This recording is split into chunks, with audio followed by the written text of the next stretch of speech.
rekan-rekan yang lain kayak Mas Abi Sopian atau satu lagi siapa nih? Ada kabar kalau Lusmara itu kan memang lagi kendala ya, lagi izin. Handoko, Mas Arya Davin, rekan kelompoknya, ada kabar?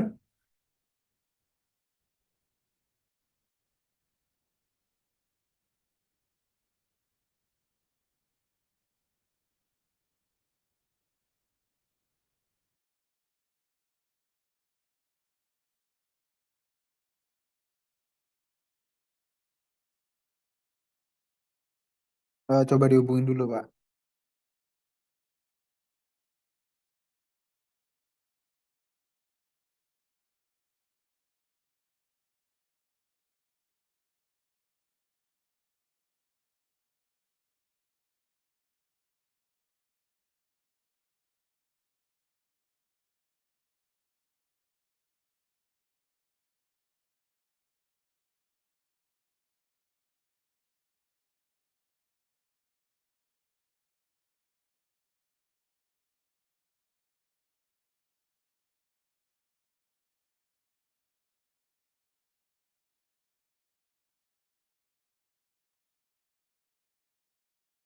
Untuk Mbak Saida, dari Mas Abi, rekan kelompoknya ada kabar kalau Mas Lusmara itu kan memang izin ya.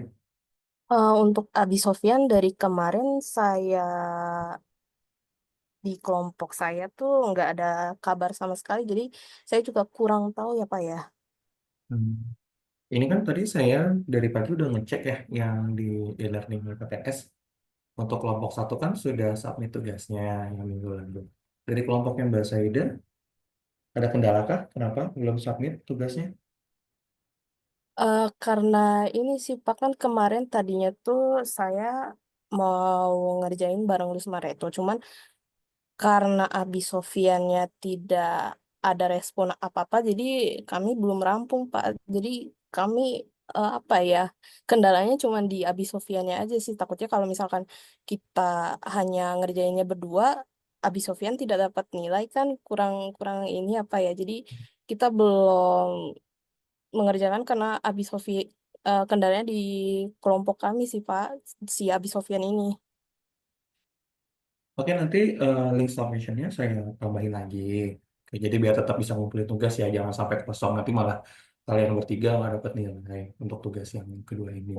Baik Nah, Pak. Yep. tapi nanti mungkin kasih note aja. Misalnya kan mungkin Mbak Saida sama Mas Lusmara itu kan udah ngerjain tadi katanya ya. Mungkin kan presentasi sama desain vektornya kan udah buat.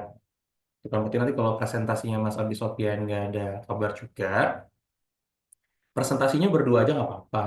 Gitu. Nanti kan saya tahu nih mana yang ikut ngerjain, mana yang enggak. Nggak apa-apa sih. Baik Pak. Nanti Kira- Kira-kira coba. Mbak Saida butuh berapa waktu nih sama Mas Lusmara itu gitu untuk merampungkan tugasnya nih? Saya kasih extend lagi nih untuk kedua kalinya.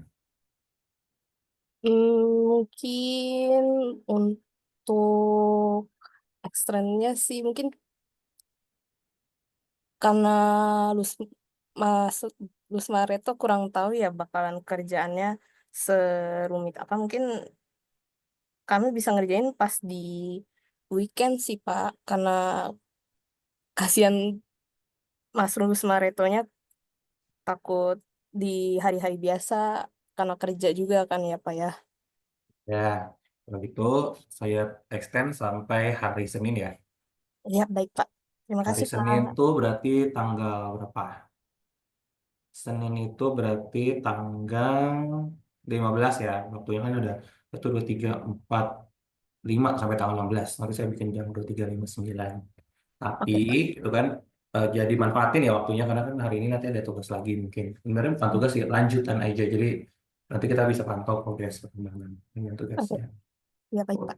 untuk Mas Abi, ada kabar hari ini? Untuk hari ini belum ada Belum ada kabar kabar sama juga. sekali ya Pak. Takutnya nanti diskusinya nggak enak kan kalau Mbak saya ini berarti nggak sendiri nih, Mas Abinya nggak ada kabar, terus Mas Usman itu juga lagi izin gitu kan. Iya Pak. Kasian. Jadi woman fighter sendiri nih jadinya nih.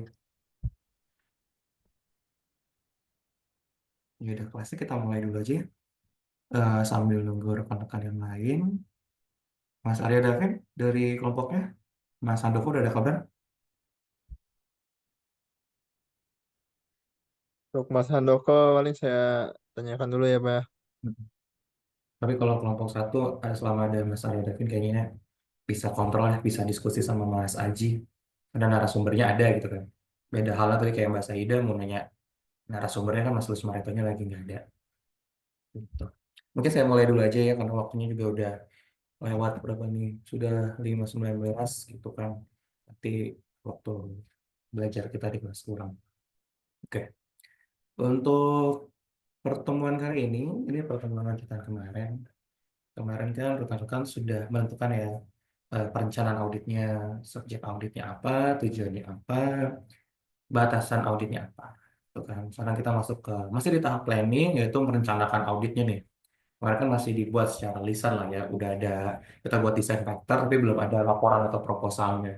Jadi sebenarnya the best practice-nya gitu kan sesudah kita menentukan kita mau audit apa, kita perlu melampaikan ke user itu prolog lah ya atau biasanya ada kick off meeting ke user sebenarnya apa sih yang kita mau audit gitu kan.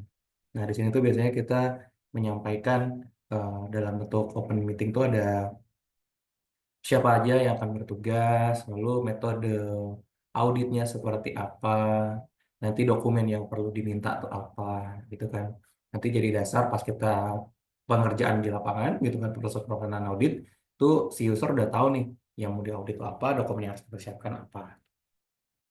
Nah, makanya di tahap perencanaan tuh setelah tadi kita share screen saya belum itu ya. Coba saya- oh, yang di opening itu tadi soalnya kita jelasin apa namanya siapa yang akan melakukan audit, lalu yang diaudit itu apa, apa aja yang mau diperiksa, dokumen apa aja yang diperiksa. Biasanya kita perlu nyampaikan secara jelas metode auditnya seperti apa. Jadi nanti pas pelaksanaan auditnya itu jelas apa yang mau kita lakukan.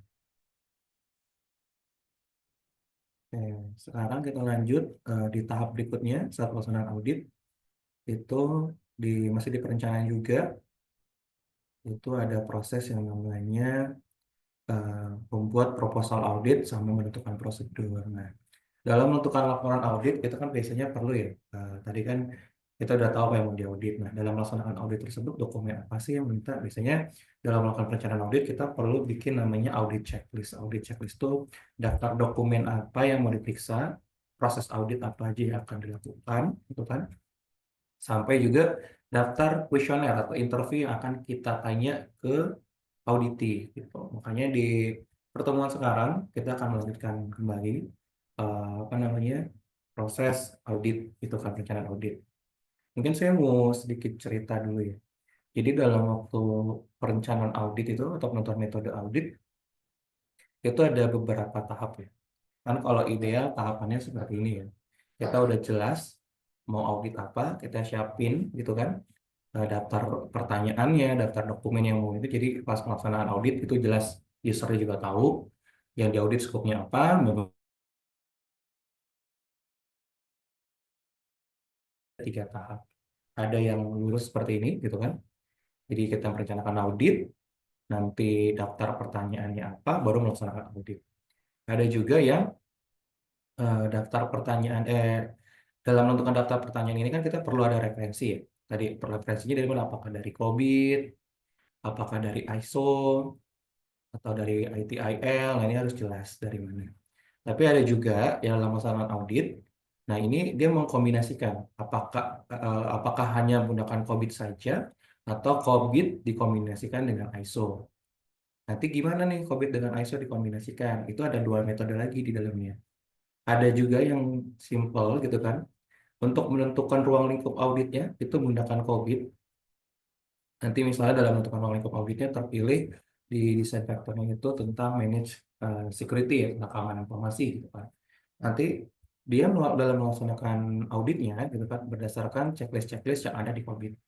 Tapi nanti ketika melakukan pembuatan laporan audit itu rekomendasi perbaikannya bisa dikombinasikan dengan ISO. Itu berdasarkan itu tadi ya di COVID kan ada referensi dari COVID itu referensi di mana misalnya penentuan dari COVID itu tentang keamanan keamanan informasi, sistem manajemen keamanan informasi. Berarti kan referensinya ISO 27001. Jadi nanti ketika di ada temuan terkait keamanan farmasi, nanti saran perbaikannya menggunakan ISO. Tapi ada juga yang dari awal itu sudah dikombinasikan. Jadi kan yang sebelumnya saya sudah sampaikan, kan jelasin ya salah satu kelemahan audit. Audit si COVID itu bukan namanya technical framework. Jadi itu masih gambaran secara umum tentang aktivitas-aktivitas manajerial apa yang perlu dilakukan dalam pelaksanaan domain proses tersebut. Ada juga dalam yang tahap proses kedua itu mengkombinasikannya dari awal. Jadi dari kita menentukan metodologinya itu, dia misalnya udah menentukan desain vektornya menggunakan COVID. Nanti daftar pertanyaannya itu kombinasi COVID dengan ISO.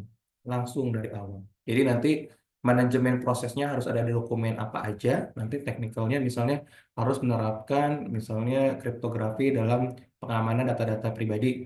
Nah itu di ISO kan ada mungkin nanti checklistnya di aneksnya. Nah itu harus dilakukan. Nanti pas pelaksanaan apa namanya rekomendasi hasil temuannya, itu juga udah kombinasi nih COVID menggunakan ISO. Sebenarnya ada banyak sih referensi-referensi yang rekan-rekan bisa gunakan gitu ya dalam mengkombinasikan ini. Karena di COVID kan kemarin sudah sempat saya sampaikan, COVID itu kan umbrella framework. Jadi rekan-rekan nggak perlu tahu nih, nggak perlu pusing gitu kan.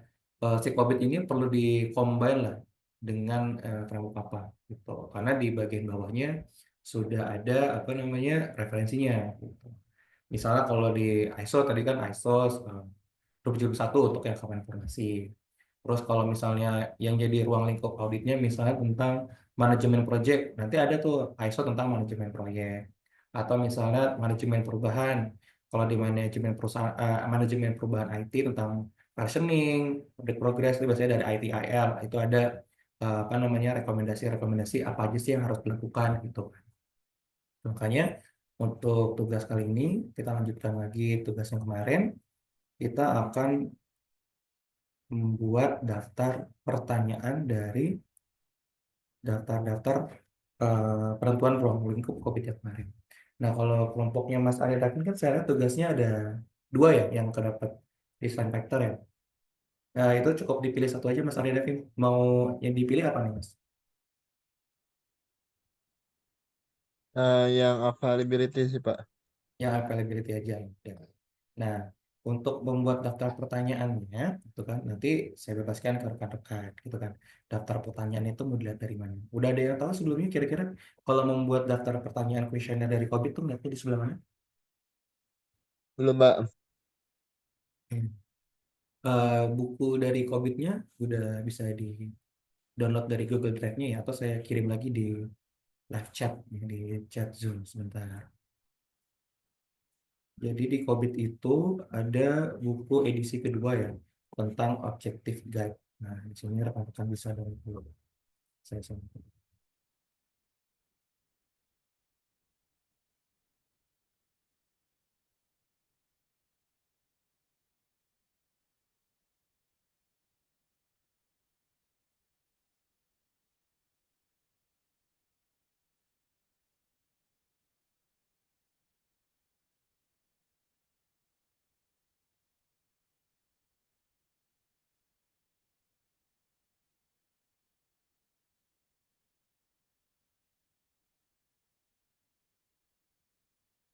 Sudah terlihat?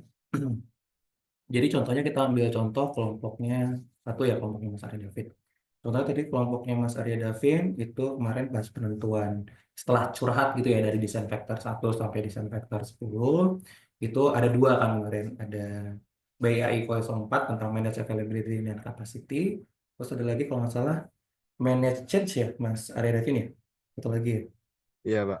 Nah, mungkin tadi kan Mas Arya Davin udah nentuin, oh yaudah yang jadi prioritas yang manageability dan capacity aja. Nanti Mas Arya Davin bisa buka di bukunya yang COVID 2019 Objective Guides gitu kan. Di sini sebenarnya ada nih daftar pertanyaan yang harus ditanyakan gitu kan. Nanti kita buka di sini BAI 04. Nah, ini ada namanya domain proses utamanya kan BAI ya, Build, Acquire, and Implement. Ini objektifnya tentang manajemen ketersediaan dan kapasitas IT. Nah, di sini bisa lihat nih, BAI 04 tuh sebenarnya ada berapa subdomain proses sih? Ini ada BAI 04.01 tentang asesmen ketersediaan saat ini, performa saat ini, kapasitas, dan membuatkan baseline. Nah, ini ada proses-proses yang harus dicapai perusahaannya Mas Arya Davin dalam proses manajemennya. Ini ada 4 aktivitas. Nah, di COVID itu juga ada capability levelnya yang harus dicapai. Mungkin kemarin pas Mas Arya Davin kan pas buat desain pattern di paling kanan yang di dashboard itu udah saya kasih contoh ya. Nah, mungkin kelompoknya Mas Arya Davin ketika assessment kan udah kelihatan tuh yang diinginkan berdasarkan COVID, misalnya BAI 04 ini wajib sudah mencapai capability level 4. Kalau wajib mencapai capability level 4 berarti otomatis semua aktivitas nomor 1, 2, 3, 4 ini sudah harus dicapai. Gitu. Buat daftar pertanyaan mana? Nah, ini daftar pertanyaan yang akan nanti disampaikan atau ditanyakan ke si auditi. Inilah pertanyaan-pertanyaan yang perlu disampaikan. Nah, di COVID itu juga, ini yang saya bilang ada related guidance. Jadi misalnya rekan-rekan, oh ini daftar pertanyaannya kurang detail, kurang teknis. Saya mau auditnya lebih teknikal gitu kan.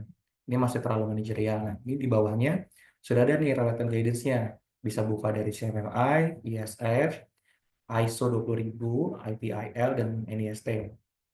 Dan misalnya dari awal kita metodologinya sudah tentuin. Oh, saya mau audit terkait manage availability dan capacity, itu mengkomunikasikan COVID dengan ISO 20000. Nah, berarti nanti Mas Arya Davin dan kelompoknya bisa tuh dalam menentukan kuesioner atau menentukan dokumen apa aja yang perlu diaudit, itu menentukan berdasarkan aktivitas yang ada di sini. Nanti teknisnya bisa dilihat dari ISO 20000. Nah, yang perlu diperhatikan kembali dalam satu domain proses BAI 04 gitu kan, itu ada subdomain proses. Kita lihat di sini ada BAI 0401 tadi tentang pengukuran kondisi saat ini ya, dari ketersediaan, performance-nya, kapasitinya, dan menentukan baseline. Baseline itu berarti batas ambang kewajarannya lah dalam memantau ini. Nanti di bawahnya di BAI 0402 ada juga mengasesmen business impact gitu kan. Impact-nya kemana aja sih? Pasti impact-nya ke SLA ya, Service Level Agreement. Ini juga ada aktivitas-aktivitasnya, gitu kan. Lalu di BAI 0403 ini ada lagi merencanakan kalau ada perubahan itu requirement-nya atau persyaratannya harus ada apa aja. Nah, ini aktivitasnya ada aja. Nanti kan di desain kanvas kemarin kan sudah saya buka desain kanvasnya dulu deh. Sebentar. Ya, kebayang.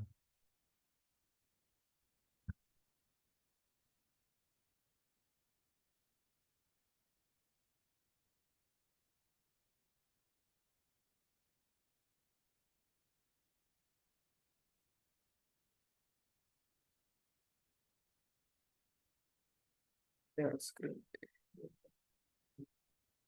Kita lihat lagi. Kan kemarin waktu desain kanvas biasanya di sebelah kanan, nah itu sudah ada nih. Ini kan kondisi DS1 sampai DS4, ini kondisi DF sampai DS10. Nah, di sebelah kanan ini ada kesimpulan nih, mana yang bisa kita tentukan jadi prioritas. Nah, di sini dari kami sudah nentuin.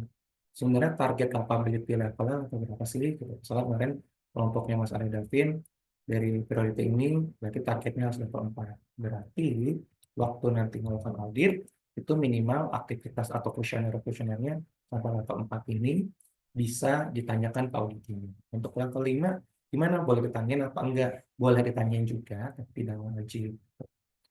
Jadi yang utama yang sampai level 4 dulu aja.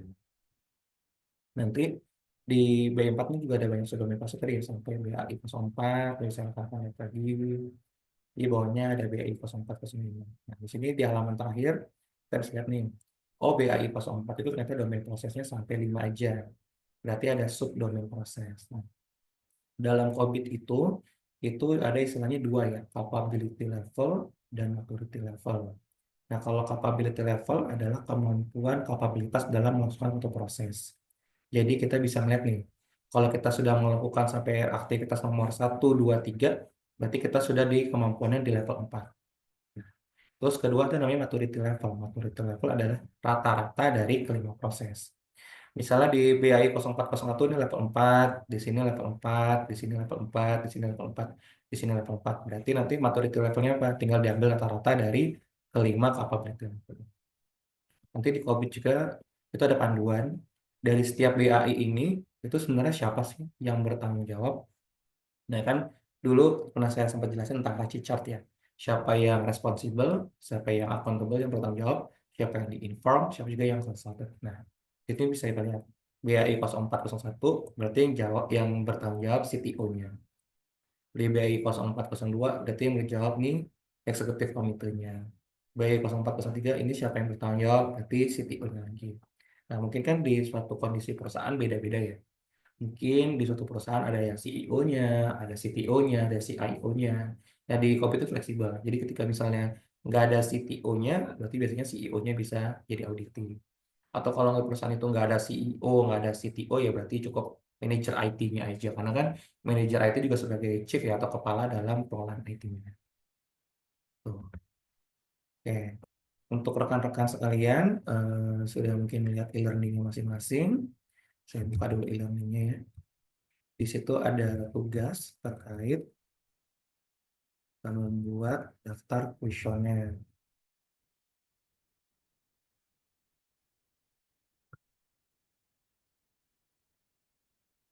Saya udah buatkan template yang bisa rekan-rekan pelajari atau tugas ya untuk hari ini, diskusi hari ini.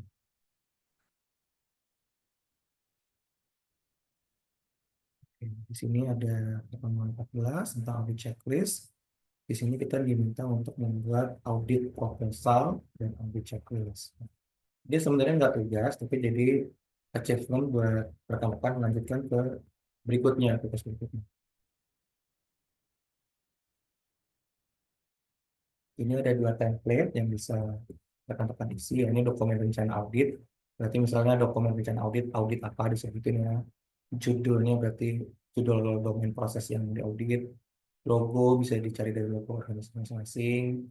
Kelompoknya apa, kelompok satu atau kelompok dua, kelasnya kelas karyawan yang kita KS4. Dan nanti di sini identifikasi 5W gitu kan. Kenapa perlu audit ini, visi misi organisasi. Kemarin kan udah bikin ya di presentasi juga, nanti tinggal disampaikan di proposal ini. Target sasarannya apa, balance scorecard, struktur organisasinya, dasarnya, dasar pelaksanaan audit itu apa, isinya bisa diisi COVID. Kalau misalnya kelompoknya mau mengkombinasikan COVID dengan ISO, berarti di sini COVID, sini ISO gitu kan. Tujuan auditnya kemarin di presentasi juga dijelasin ya, tinggal diisi di sini. Lalu susunan yang melaksanakan audit gitu kan. Misalnya penanggung jawabnya siapa, ketua timnya, Arya Davin. Terus di sini ada banyak ya. Mungkin nggak usah perlu diisi semua. Cukup diisi penanggung jawabnya siapa, misalnya pengawasnya, lalu satu lagi anggota. Jadi biasanya kalau kita melakukan audit itu ada penanggung jawab, lalu ada pengawas yang mengecek pekerjaan para anggota tim, terus ada juga para auditor atau anggota tim. Ini jadwal pelaksanaan audit nanti bisa diisi mulai target rekan-rekan sekalian, nanti ditandatangani oleh ketua kelompoknya.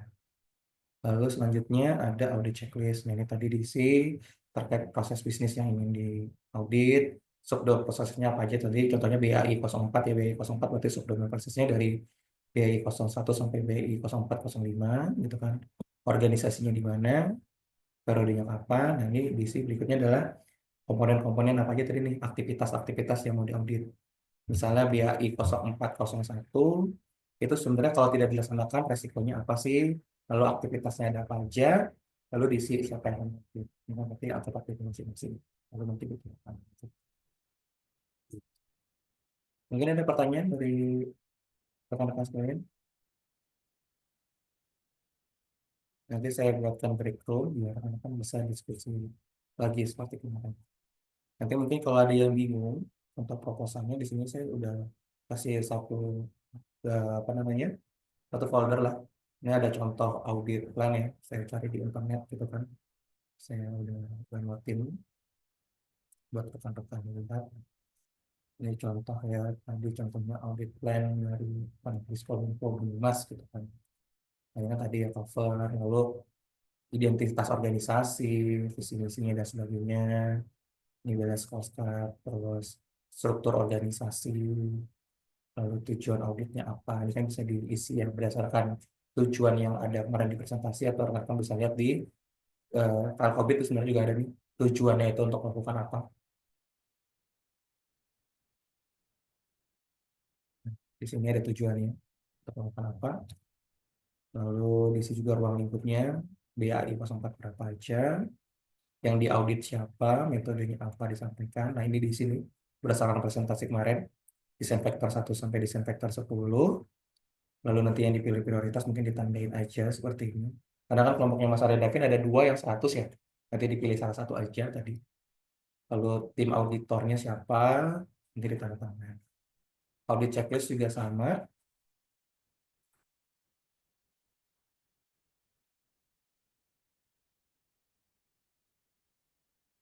BAI 04 misalnya, sama persisnya kayak Mas Arya Davin. BAI 04 itu ada subdomain prosesnya berapa aja. Nah, ini nanti ditulis ini nih, daftar-daftar pertanyaannya tuh disesuaikan tadi. Untuk proses penilaiannya dikosongin lagi dulu karena kan kita belum melaksanakan audit ya. Itu nanti di pertemuan berikutnya. Nanti saya jelasin tentang tata cara penilaian itu tentang pas kalian bisa nanti buat breakout room, dibuat Google Docs bersama, nanti kerjain bareng lagi biar cepat. Itu mengisi daftar pertanyaan atau kuesioner yang akan ditanya ke auditi di pertemuan besok berikutnya. Nah, ini juga ada contoh audit plan yang ada di kantor saya contohnya ya. Kan kita kemarin bekerja audit ISO 27001, nah ini biasanya kondisi real di lapangan ya. Bentuknya memang nggak sama, tapi secara garis besar mungkin sama ya. Audit kriterianya menggunakan metode apa, kapan akan dilakukan audit, gitu kan.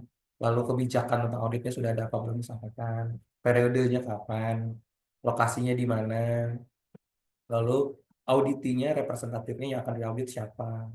Mungkin sini atas nama Mas Hafiz Zanirawan, tapi Pak Hafiz Zanirawan pasti nggak berdiri sendiri ya, pasti ada tim teknisnya di belakang. Lalu yang melaksanakan audit siapa, nanti bisa ditandatangani dan sini ada audit objektif nih. Sebenarnya audit ISO 27001 itu apa aja sih diperiksa? Nah, ini daftar kriteria-kriteria yang akan dievaluasi. Jadi ketika kick off meeting pertama kita tuh perlu disampaikan sebenarnya auditnya itu yang mau diperiksa tuh apa aja sih, tentang apa aja. Nah, ini contoh mungkin bisa contoh. Mungkin sebenarnya bentuknya hampir sama ya. Kalau COVID kan udah sampai aktivitas, nah kalau ISO itu biasanya hanya seperti ini dokumen kontrol, kita perlu cari lagi. Sebenarnya annex 8.1 itu apa sih, kita bisa cari di dokumen ISO-nya. Ini jadwal pelaksanaan auditnya, lalu clue-clue untuk customer apa aja sih yang harus dipersiapin. Ini contoh kondisi real. Untuk ISO sebenarnya ada contohnya lagi. Kalau rekan-rekan mau tahu, ini ada indeks kami. Indeks kami itu apa sih? Kita bikin aja dulu. Indeks kami itu adalah eh, tools yang disediakan oleh BSSN, gitu kan.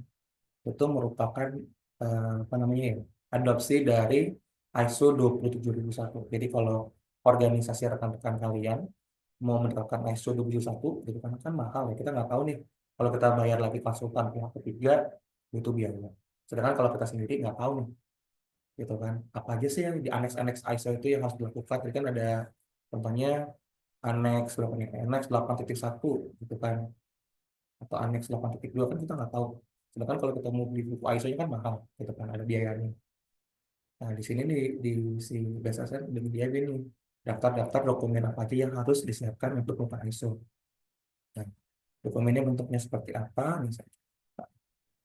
Jadi nanti bisa dipegang oleh rekan-rekan sekalian, apalagi yang sudah bekerja ya. Jadi bisa mempersiapkan lah organisasi masing-masing. Nah, ini toolsnya, gitu kan, sudah dalam bentuk Excel, jadi sama kayak COVID bisa mudah digunakan. Nah, ini udah rumus-rumus semua, jadi nggak bisa ditak-atik gitu kan. Nah, di sini kita belum ngisi dulu nih apa ini identitas responden itu siapa sih yang akan dilakukan audit gitu kan. Lalu kategorinya. Kalau di COVID kan kita mengenal desain dokter ya. Sedangkan kalau di sistem ini, apakah sistemnya itu kategorinya rendah, tinggi, atau strategis? Nah, ini ada beberapa kuesioner yang perlu kita isi. Kalau misalnya dia A, itu kan berarti skornya 5. Kalau dia dengan B, mungkin skor nilainya skornya 3 selanjutnya. Nah, nanti kita dapat skor priority nih dari semua sistem yang kita lakukan audit. Misalnya kalau kita ini isinya A semua seperti ini, pasti nanti aplikasinya ada di level strategis atau sistem aplikasinya. Kalau ada di level strategis berarti menjadi prioritas. Coba kita isi ya A semua. Ini ada beberapa kategori. Kalau kita isi A semua aja gitu. Ini berarti aplikasinya levelnya strategis. Nah, kalau level strategis, berarti aplikasi ini wajib diaudit. Dan untuk di ISO itu ada beberapa aneks itu ya, dari tata kelola, resiko, framework kerja, pengelolaan aset, teknologi, tentang perlindungan data pribadi, suplemen atau penunjang gitu kan. Nah, ini ada dashboard. Nah, di tata kelola ini udah ada daftar kuesioner-kuesioner yang perlu kita tanya. Jadi kalau misalnya di kelompok rekan-rekan kalian mau nerapin ISO 27001 di organisasinya, tapi belum tahu, udah cukup awal, nah tinggal lihat aja nih, apa aja sih kontrol-kontrol yang diperiksa di audit, di ISO gitu kan. Nah, kalau perusahaan rekan-rekan sudah level 3 semua minimal, itu berarti perusahaannya sudah siap untuk melakukan sertifikasi ISO. Nah, kalau belum, gitu kan, belum melaksanakan salah satu dari ini, berarti perusahaannya belum siap. Di sebelah ini ada dashboardnya juga yang kita bisa cek apakah organisasi kita tuh sudah mampu untuk melakukan ISO. Ada pertanyaan dari rekan-rekan sekalian? Apa sudah siap untuk mengerjakan tugasnya yang kelompoknya masing-masing?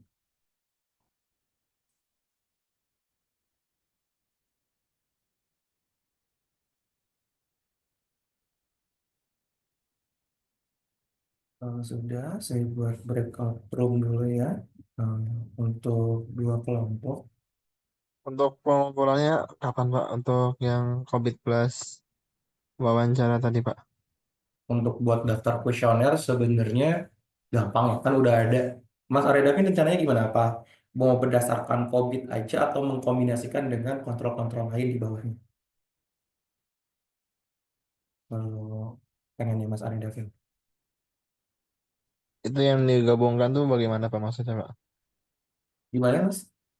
Yang digabungkan dengan kontrol lain. Digabungkan dengan kontrol lain. Maksudnya gimana cara buat kuesionernya gitu ya? Oh iya. Nah, kalau maksudnya dibuat dengan kontrol lain, misalnya tadi kan, saya ulang lagi ya, di publiknya.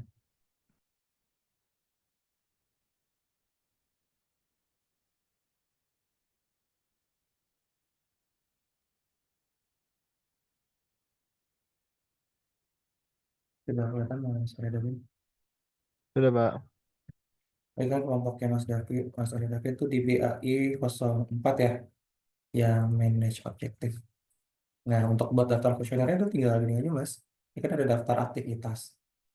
Berarti untuk mencapai pelaksanaan manage availability dan capacity, nah perusahaan itu harus menerapkan semua aktivitas ini.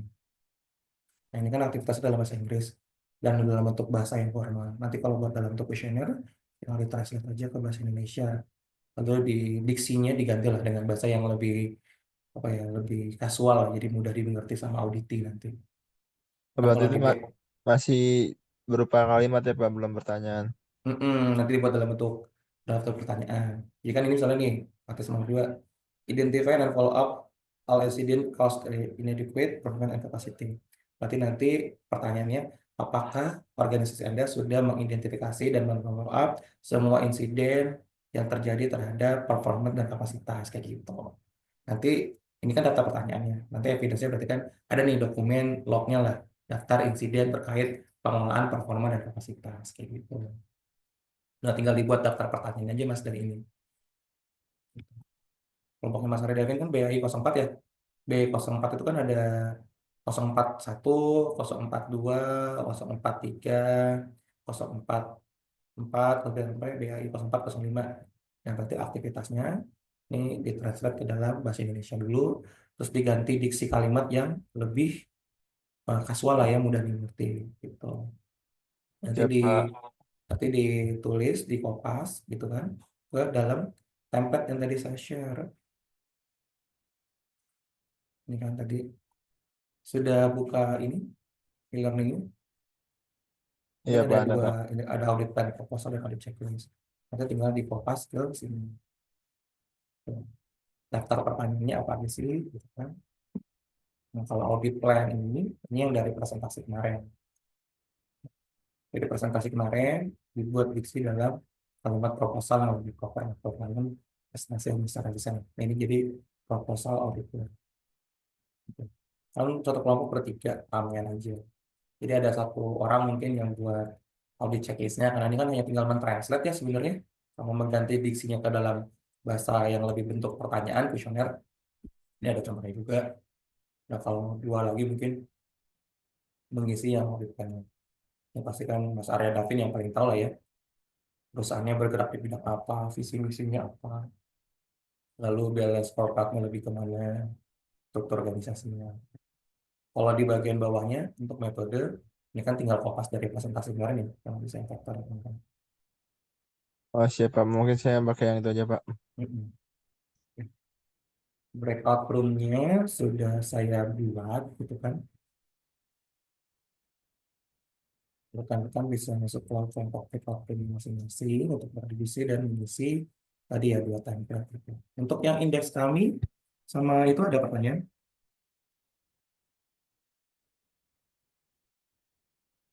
Jadi indeks kami itu sebenarnya kayak bentuk daftar kuesioner juga ya. Kayak ISO kan tuh anexnya ada banyak, gitu kan ada 80-90-an aneks komponen.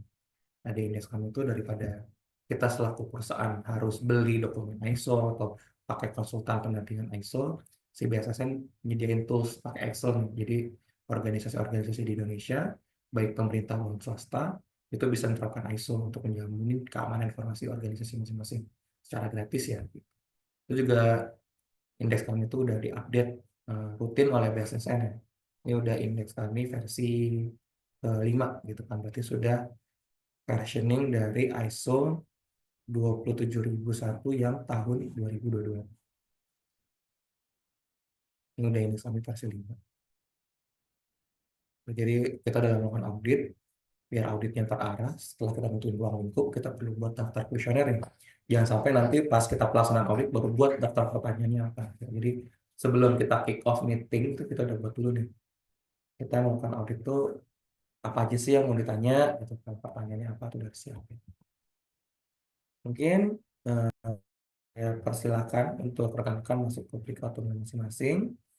Untuk bahasa Ida, saya bebasin deh. Bahasa Ida mau di room utama atau di breakout room, itu saya bebaskan karena kan hanya sendiri yang hadir saat ini. Gitu. Untuk tugasnya mungkin disubmit sampai minggu depan lah, gitu kan. Karena kan untuk ini hanya tinggal copy paste ya dan translate bahasa Indonesia. Ada pertanyaan lagi? Dari kakak saya kan? Bahasa Ida atau Mas Arya Davin ada pertanyaan? Aman sih Pak untuk pengumpulan yang wawancara itu yang tadi minggu depan kan ya Pak? Iya, minggu depan. Baik Nanti Pak. saya keliling dulu untuk ngecek rekan-rekan. Kalau yang audit plan kan tadi template-nya harus diisi ya. Untuk bahasa Ida mungkin bisa ngisi yang audit questionnaire dulu, karena hanya tinggal men-translate ya. Nanti kalau untuk proposal audit plan-nya bisa dikerjain sekalian mungkin sama Mas Rusmareto. Sebelumnya udah nentuin kan di desain vektor apa yang mau diaudit untuk bahasa Ida. Untuk yang mau diaudit sih sebenarnya ada di Lusmar itu semua, jadi saya belum ada laporan jelasnya dari Mas Hmm. Lusmar itu sih. Gini aja Mas Ida mungkin sambil kontak sama Mas Rusmareto. Mas, untuk yang desain vektor kemarin, itu domain apa yang mau diaudit gitu ya? Misalnya yang peringkat pertama yang 100-nya gitu kan. Kalau udah jelas, nanti Mbak Sugita tinggal bantu buat kuesionernya. Gitu. Baik, baik Pak. Mm-mm. Biar bisa bagi-bagi tugas, jangan sampai eh, nggak ngumpulin gitu. Jadi ntar nggak dapat nilai semuanya kan saya nggak mau kalau mau hambat nilai rekan-rekan sekalian ya. Nanti kalau ada yang nggak berkontribusi atau apa nanti bisa saya lihat dari kehadirannya, dari presentasinya, dari progres kerjanya. Bahasa Ida saya kasih bebasan ya, mau tetap di room utama atau di breakout room. Kalau Mas Arya Davin bisa gabung ke breakout room untuk diskusi dengan rekan masing-masing.